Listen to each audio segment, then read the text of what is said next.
xolodilnigimni tuzatib ber deb aytgan. Dasturlashga. Qani? Dasturchilarga qanaqa viza-fiz bor?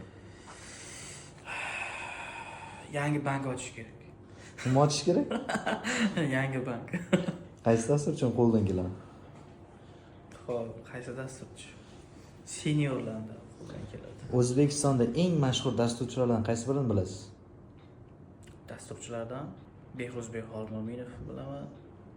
Mashhurlardan yana Sariqtev bilaman.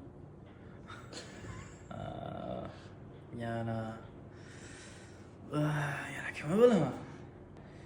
Nodirbek Qobilovni bilaman. Va ustozlarim. U yangi dasturlashni boshlashyapti. Dasturchi sifatida ularga nimani maslahat berasiz?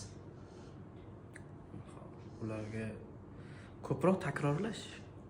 Nimalarda? Xo'p, o'z-o'zida ishlash, qayta-qayta takrorlash, o'sha o'tgan mavzularini yangirib kelganlarga shu.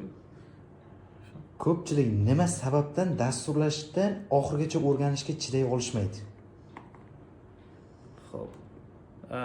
Unga yana nima sabab ko'rsak bo'ladi?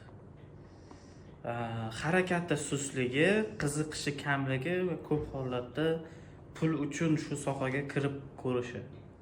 Demak, pul uchun kirish kerak emas, to'g'rimi? Ha. Nima maqsadda kirish kerak? Agar shu sohaga rostdan ham qiziqadigan odam bo'lsa, bir muammoni hal qilish uchun kirish kerak. Har xil muammolar. Logika tarafdan